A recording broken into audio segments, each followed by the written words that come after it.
Jogi, your Python instructor. This week, we're learning about variables and data types in Python.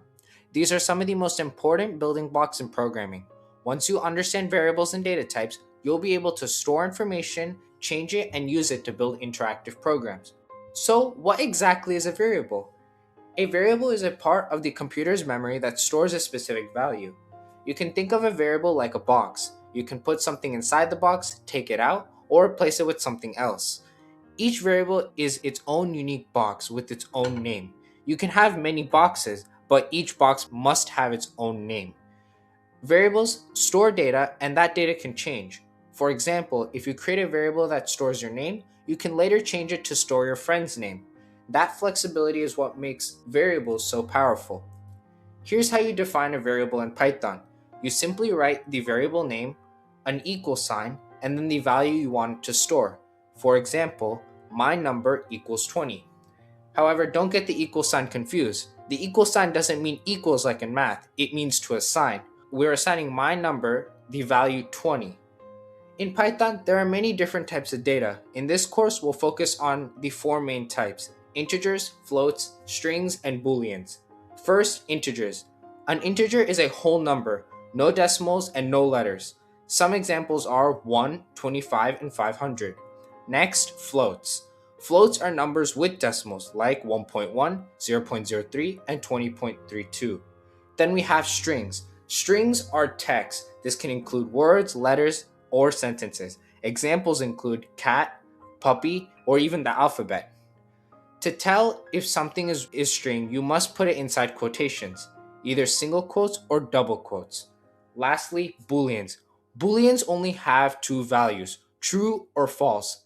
In Python, true or false must start with capital letters, and they are not in quotation marks. If you put them in quotation marks, they become strings, not booleans.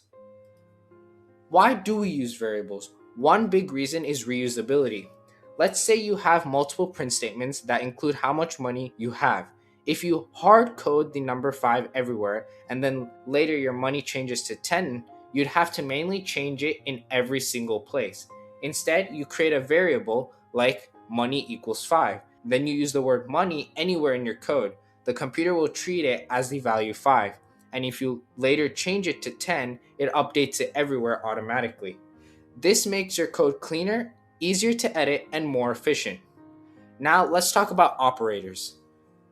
Operators let us perform math with variables. Addition uses the plus sign, subtraction uses the minus sign, multiplication uses the asterisk, and division uses the slash. They work just like regular math. You can also use the plus sign to combine strings. This is called concatenation. It joins two strings together into one larger string. We'll look at some examples next. Here are some examples. Let's say we define my number equals 4. If we print my number plus 5, it gives us 9. If we do my number minus 4, it gives us 0. If we do my number times 2, it gives us 8.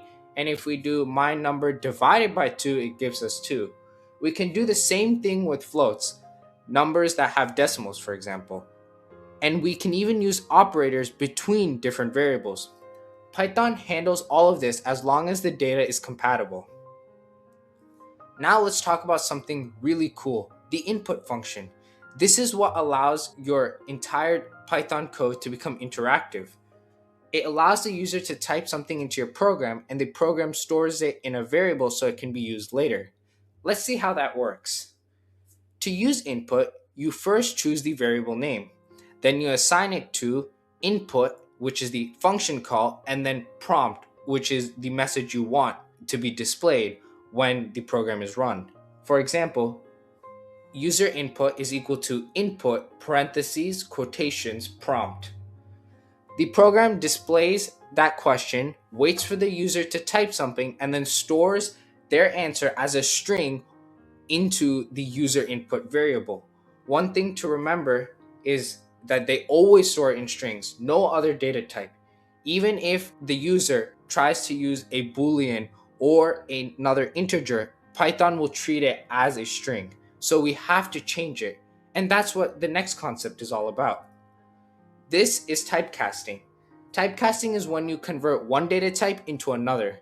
This is useful when you need a value to be a certain type in order to use it correctly. Here's how to get typecasting to work. You type the name of the data type you want, then put the value inside the parentheses. For example, integer string 5. This changes the string, which is 5, into an integer 5. Same thing with the float. And for example, for the Boolean, it changes the string true into a Boolean, and the same thing goes for the float 2.42, which is converted into a string. But be careful, converting strings to Booleans doesn't always work the way you expect. Any non-empty string usually becomes true, so we'll explore this more later. Typecasting is especially useful when working with input, since input always gives us a string. That's it for today's lesson. You know what variables are, the four main data types, how to use operators, how to get input from a user, and how to change data types with typecasting. These are the foundational skills that you'll need in every program you write from now on. Now, the challenge is to take two inputs from the user, store it as variables, and then try to do some type of calculations with those types of variables. Try to see if you can do that. Thank you for listening, and I'll see you guys next time.